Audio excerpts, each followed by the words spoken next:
Hey everyone, how are you all? I hope you all are doing good. इस video में हम करेंगे एक बहुत ही मज़ेदार टॉपिक को discuss, that is liberalisation, privatisation and globalisation. ठीक है, तो हम समझेंगे कि ये तीनों टर्म का मतलब क्या है और ये भी समझेंगे कि ये तीनों रिफॉर्म्स जो है ये तीनों को इंट्रोड्यूस क्यों किया गया, what was the reason that government had to take this step और लिबरलाइजेशन, प्राइवेटाइजेशन, ग्लोबलाइजेशन को इम्प्लीमेंट करना पड़ा। ठीक है, before we start with the theory part of it, let us try to understand कि हुआ क्या था जब when India became an independent economy. 1951 में India made its first 5 year plan. 1947 India became an independent economy and 1951 India made the first 5 year plan. ठीक है, पहले 5 year plan में India majorly focused on agriculture. India ने agriculture पे ही focus किया, India ने किसी और पे फोकस नहीं किया। इंडिया को लगा कि भाई प्लान बनाएंगे, प्लानिंग में हम सिर्फ एग्रीकल्चर पे फोकस करते हैं, बिकॉज एग्रीकल्चर मतलब खाना खाए बिना हम जिंदा कैसे रहेंगे। तो उनको लगा सबसे इंपॉर्टेंट जो एस्पेक्ट है, जो एरिया है जिसको कवर करना है प्लानिंग में, वो एग्रीकल्चर है। लेकिन ये सच नहीं था और इंडिया की गलती भी नहीं थी उस समय, बिकॉज इंडिया को प्लान बनाने का एक्सपीरियंस नहीं था। तो पहले 5 ईयर प्लान में उनको जो लगा उन्होंने वही किया। So 1951 to 1956 the first 5 year plan, India majorly focused on agriculture. After first 5 year plan got over, India realised कि भाई कुछ भी हो, ये हम कैसे भी करके ग्रो नहीं कर पाएंगे अगर सिर्फ एग्रीकल्चर पे फोकस करते हैं। तो क्योंकि रियल ग्रोथ के लिए industrial development is very very necessary, right? तो इंडस्ट्रियल डेवलपमेंट नेसेसरी है और इंडस्ट्रियल डेवलपमेंट को, इंडस्ट्री की डेवलपमेंट के लिए उनको थोड़ा सा अब सोचना पड़ेगा कि हम कैसे इंडस्ट्री को डेवलप करें। तो सेकेंड 5 ईयर प्लान में India shifted its focus from agriculture to industries, right? I hope you are understanding, and if you are understanding, बीच में मैं एक चीज़ कह रहा हूँ कि if you want our full video course on these topics, जिसमें बहुत डिटेल्ड वीडियोस कवर्ड हैं, आप दिए हुए नंबर्स पे, जो नंबर नीचे स्क्रॉल कर रहे हैं, उन पे कॉल कर सकते हो, number 1। Number 2, you can follow us on Instagram and Telegram, just search EcoSeekho there and you'll get all the updates. Anyway, let's continue. तो हुआ क्या कि इंडिया को लगा कि सेकेंड 5 ईयर प्लान में इंडस्ट्री पे फोकस करते हैं। तो सेकेंड 5 ईयर प्लान जिन्होंने बनाया, जो सेकेंड 5 ईयर प्लान के कर्ता धर्ता थे, ही वॉज PC महालनबिस, प्रसन्न चंद्रा महालनबिस। इन्होंने सेकेंड 5 ईयर प्लान बनाया जिसमें उन्होंने इंडस्ट्रीज पे काफ़ी फोकस किया। और उस समय सेकेंड 5 ईयर प्लान में एक रेजोल्यूशन बना, इंडस्ट्रियल पॉलिसी रेजोल्यूशन 1956। ये second policy, industrial policy resolution था। फर्स्ट इंडस्ट्रियल पॉलिसी रेजोल्यूशन इससे पहले इंडिपेंडेंस के इमीडिएटली बाद बना था।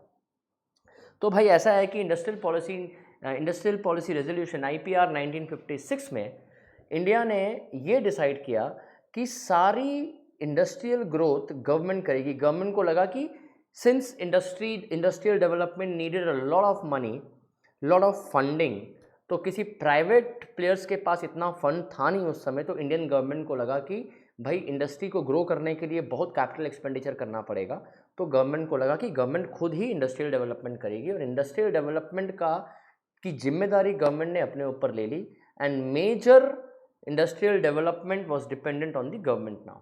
गवर्नमेंट ने अपने अंडर 17 इंडस्ट्रीज़ को 17 इंडस्ट्रीज़ को रिजर्व किया, जो एक्सक्लूसिव गवर्नमेंट ही उसको डेवलप कर सकती है। जितनी मेजर इंडस्ट्रीज़ थी गवर्नमेंट ने अपने अंडर ले ली।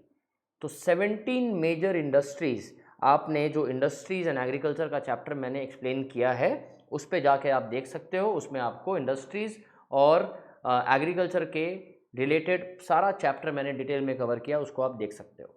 ठीक है, जो मैं 17 इंडस्ट्रीज़, कौन कौन सी इंडस्ट्रीज़ थी उस चैप्टर में मैंने डिस्कस किया। तो बेसिकली अब मैं भाई शॉर्ट में कह रहा हूँ कि 17 इंडस्ट्रीज़ गवर्नमेंट ने अपने अंडर रिजर्व कर ली और गवर्नमेंट ने एकदम स्ट्रिक्ट रूल बना दिया कि उस 17 इंडस्ट्री में जो भी डेवलपमेंट होगी वो गवर्नमेंट करेगी, प्राइवेट एंटरप्रेन्योर उसमें आ नहीं सकता। तो बेसिकली गवर्नमेंट ने दो काम किया जो खराब था इंडस्ट्रियल पॉलिसी रेजोल्यूशन में, कि मेजर इंडस्ट्रीज अपने अंडर रिजर्व की और एक लाइसेंसिंग का सिस्टम लेके आ गए थे, जिसमें गवर्नमेंट ने ये डिसाइड किया कि प्राइवेट सेक्टर को जो इंडस्ट्रीज दी गई थी, जैसे 17 इंडस्ट्रीज तो उन्होंने अपने अंडर रख ली और कुछ पावर प्राइवेट सेक्टर को भी दिया था, कि जो सेक्टर प्राइवेट सेक्टर को दिया गया है, जो सेगमेंट, उस पर प्राइवेट सेक्टर तभी बिजनेस कर सकती है जब उनको गवर्नमेंट की ओर से लाइसेंस मिल जाए। तो इनडायरेक्टली जो 17 इंडस्ट्रीज के अलावा इंडस्ट्रीज जो प्राइवेट सेक्टर के पास थी, उसमें भी गवर्नमेंट का कंट्रोल था कि जब तक गवर्नमेंट लाइसेंस नहीं देगी तब तक वो वहाँ पे बिजनेस नहीं कर सकते हैं। तो गवर्नमेंट ने बेसिकली सारा इंडस्ट्रीज अपने अंडर ही रखा था, डायरेक्टली और indirectly. And as a result of which there was a very very slow growth taking place. क्योंकि देखो क्या है ना, जब आप गवर्नमेंट बैंक गए होगे, है ना, जैसे आप चल जाओ SBI चल जाओ, आप चल जाओ HDFC, आपको ज़मीन आसमान का फ़र्क दिखेगा। अभी तो SBI बहुत अच्छा हो गया है, पहले तो जो गवर्नमेंट बैंक्स का हाल था, बैंक ऑफ इंडिया चले जाओ, पंजाब नेशनल बैंक चले जाओ, you will get to see the difference between the private bank and the government own bank, public sector bank. ज़मीन आसमान का फ़र्क है। मतलब ICICI बैंक चले जाओ, HDFC बैंक चले जाओ, इंडसइंड बैंक चले जाओ, कोटक महिंद्रा बैंक चले जाओ, you will get to see a lot of difference between these private banks and the government banks. आप जब प्राइवेट बैंक जाओगे आपको लगेगा कि आप 5 स्टार होटल में आ गए हो। I very well remember when first time I went to ICICI bank, my dad open an account there. वहाँ पे डैड ने अकाउंट खुलवाया तो डैड ने मेरे को बोला कि लो भाई पैसे जाके जमा करके आ जाओ बैंक में। जब मैं बैंक में घुसा हूँ, you won't trust people, I entered and मैं अंदर घुसा एंड आई मूव्ड आउट। मेरे को लगा मैं गलत जगह आ गया हूँ, बैंक इतना सुंदर नहीं हो सकता है। तब मैंने रियलाइज़ किया कि यार ये बैंक ही है, और इतना सुंदर था, अंदर में फुल ऑन AC चालू थी। मैं तो पहले जाके 10 मिनट बैठ गया, आराम किया, उसके बाद जा करके मतलब वहाँ पे हर एक डेस्क में लोग हेल्प करने के लिए बैठे हुए थे। और उससे पहले का एक्सपीरियंस मेरा पब्लिक सेक्टर बैंक का था, SBI का, एंड आई रिमेंबर SBI में कितना कॉम्प्लिकेशंस था और कितनी मुश्किल से वो काम करते थे। तो ये फ़र्क था। तो जब सब कुछ पब्लिक सेक्टर ने, गवर्नमेंट ने अपने अंडर ले लिया तो ग्रोथ होना मतलब मुश्किल था, बिकॉज कंपटीशन नहीं था ना। देखो कंपटीशन जहाँ हो वहाँ ग्रोथ होता है। और गवर्नमेंट सेक्टर में प्रॉब्लम क्या है कि गवर्नमेंट एम्प्लॉयज़ को पता है कि मुझे पैसा मिलना ही मिलना है, चाहे मैं काम करूँ या ना करूँ, राइट। तो उस केस में क्या हुआ कि गवर्नमेंट सेक्टर में ग्रोथ नहीं हुआ, करप्शन बहुत हुआ, गवर्नमेंट एम्प्लॉयज़ ने पैसा कमाया और पैसा अपने पास रख लिया, ग्रोथ नहीं होने दी। They were thinking about their personal development, but country के डेवलपमेंट के बारे में उन्होंने सोचा ही नहीं। तो भाई हुआ क्या, what was the result? The result was by the time, by 1991 इतना करप्शन हो चुका था और इंडिया के पास पैसा था भी नहीं। तो इंडिया को जब भी किसी पैसे की ज़रूरत पड़ती थी 1956 टू 1991 तक, it was IMF and the world bank जो इंडिया को पैसे देता था, लोन देता था, ठीक है। IMF एंड वर्ल्ड बैंक जो इंस्टीट्यूशन है वो पूरे वर्ल्ड वाइड कंट्रीज़ को लोन देते हैं सो दैट ओवरऑल डेवलपमेंट होती रहे। मैं शॉर्ट में बता रहा हूँ।